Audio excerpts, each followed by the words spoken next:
I love art. I love creating. I love making. I love expressing myself.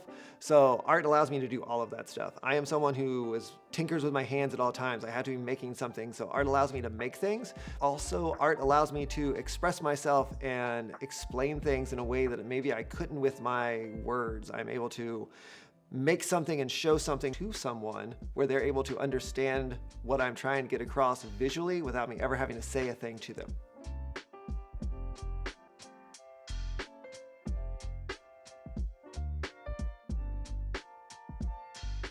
Hi, my name is Brian Harmon. I am an artist and teacher. I teach high school art and have for the last 20 years. I also am my own artist where I spend most of my time dabbling between photography and very detailed costuming and cosplay work. I went to Northern Kentucky University and got a degree in art education and photography there. From there, I started teaching and went back and actually got my master's degree in art education as well from Morehead State.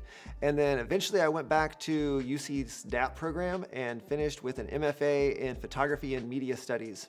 I love teaching art because I love connecting with my students and allowing them to have this space where it is different. I mean, school can be overwhelming, especially nowadays with the high stakes that students have on education. It can get really overwhelming. Art is a different class that allows you to use different brain cells, allows you to flex different muscles, and allows you to express yourself in a totally different way than you do in English and calculus and whatnot. Absolutely sign up for art classes. I know sometimes art classes can be intimidating. I have students every year that say, I don't know why I'm in this art class, I can't draw.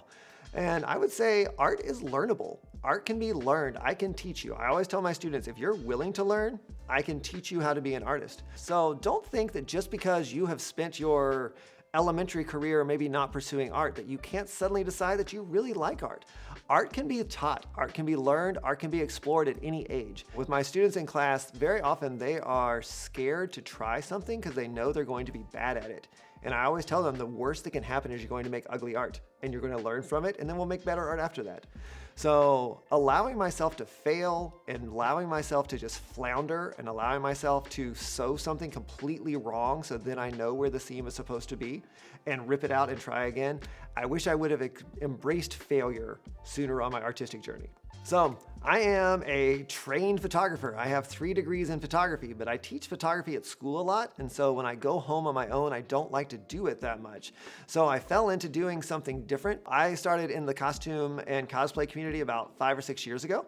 And I'm really competitive. I enjoy sport. I enjoy competition. And there's not a whole lot of art sport going on in the world, but there are a lot of cosplay contests.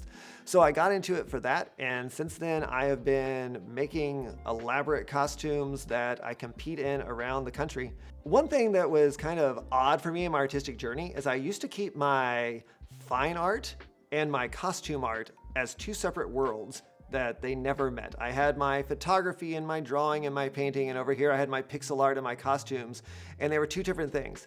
As I've gotten older, I have learned that there's really no chasm between those. Everything I make is art. So I have married those, and really my costuming has become my fine art media of choice. I really like to play around with the idea of mashups of 2 characters and creating something like that, or I'll make a historical twist and I'll make a steampunk version of a character, or I'll make a pirate version of a character, or I'll do like a gender bend version of a character. I'll take a highly elaborate ball gown and turn it into a men's 3-piece suit. So I really like to take my own personal creativity and artistic flair and twist around a character that already exists to make it my own. I think that being part of this community has helped me to understand and appreciate art from all different aspects and all different avenues. It might be an elaborate costume, it might be a beautiful painting, but they all have the same kind of craft that goes into them to express the artist. I had a student a few years ago who was doing a series of portraits out of different media and got the idea that she wanted to make a pixelated 8-bit dotted portrait. So we researched how to do that, and we came across melt beads that you put on a board and melt. So we did that with her. She had a really good portrait, but then at the end I had a lot of leftover beads that I didn't have anything to do with. So I took them home that summer and I was like, what am I going to do with these beads? And I started playing around with it and started placing beads, and I kind of was like, this is an interesting, different way to draw. I'm basically drawing with pixels on here.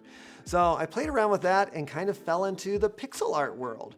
From that, I created my own business that I go to art markets around greater Cincinnati and I create all of my own original takes on art history. I do 8-bit art history. I also do my own 8-bit minimal versions of album covers and various characters. I could get really into the art history spin on here, that I'm really doing a reductive minimalism approach where I'm taking things that are like very intricate and detailed and reducing them down to their smallest detail. Or I could just say that I really like the kind of geeky little beads. But either way, it's an art form that I fell into that I really enjoy, and it gives me another avenue to express myself. I love art history. Art is really meaningful to me. I attach different emotions and different stories to artwork.